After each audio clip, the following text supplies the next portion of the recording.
ஐயனார் துணை இன்னைக்கு என்ன சுவாரஸ்யமா நடக்குதுன்னு பார்க்கலாம். எல்லாரும் 4 பேர் உட்காந்து சாப்பிட்டுட்டு இருப்பாங்க. அப்பதான் பாண்டியன் சொல்லுவான், என்னென்ன என்னை போய் காலேஜ் முடிச்சிட்டேன்னு சொல்றாங்க. நான் தான் இன்னும் காலேஜ்ல போவே இல்லையே, ஏன் இப்பெல்லாம் போய் சொன்னேன்னு சொல்லுவாங்க. ஆனா சேரன் வந்து, நீ அமைதியாரா, எல்லாம் எனக்கு தெரியும் அப்படின்னு சொல்லுவான். அப்பதான் பல்லவன்னு சொல்லுவான், ஏன்னா நான் காலேஜ் படிக்கிறேன்னு சொல்லியிருக்கேன், இல்லை IPS IAS சொல்லியிருக்கியா, எதுவும் முன்னாடி சொல்லணும், அப்பதான் மேனேஜ்மெண்ட் பண்ண முடியும் அப்படின்னு சொல்லுவான். அப்பதான் சேரன்னு சொல்லுவான், ஏன்டா இப்படிலாம் பண்ற, நீ அவன் போய் சொல்றது தப்பா, அதுக்கு நீ வேற துணை போறியா அப்படின்னு சொல்லிட்டு பாண்டியன் பல்லவனை திட்டுவான். அப்பதான் பாண்டியன் சொல்லுவான், நீ சொல்ற போய்க்கலாம் எங்களெல்லாம் ஒத்து முடியாது, நான் எல்லாம் உண்மையாக அவங்க வந்தோடனே நான் சொல்லிடுவேன்னு சொல்லுவாங்க. அப்போ வந்து சேரன் சொல்லுவான், இல்லை இப்போதைக்கு எந்த உண்மையும் சொல்லாத, நீ தேவையில்லாம என் லைஃப்ல தலையிடாத, நீ அமைதியா எல்லாத்தையும் நான் பாத்துக்கிறேன்னு சொல்லுவான்.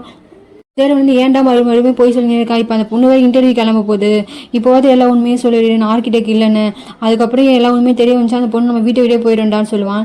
இல்லை நான் எதுவும் மாட்ட மாட்டேன், நான் இதுவரை நிறைய போய் சொல்லிக்கிறேன், ஒரு பொய்யில கூட மாட்டினதே கிடையாது, எல்லாம் திறமை தான், படித்து வாங்குற பட்டு மட்டும் திறமை கிடையாது, இது மாதிரி பொய் சொல்கிறதே ஒரு திறமை தான் அப்படின்னு சொல்லுவாங்க. அப்போ தான் நிலா வந்து சர்டிஃபிகேட் எடுத்துட்டு வெளியே வருவாங்க.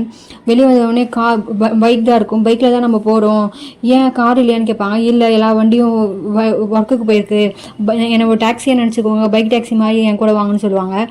சோழன் வந்து அவன் ஃப்ரெண்டுக்கு கால் பண்ணியே இருப்பான், ஆனால் காலை எடுக்க மாட்டாங்க, மெசேஜ் பண்ணிடுவான். நானும் எல்லாம் வரண்டா, எப்படியாவது இன்டர்வியூ அரேஞ்ச் பண்ணு அப்படின்னு சொல்லி மெசேஜ் மட்டும் பண்ணிடுவான்.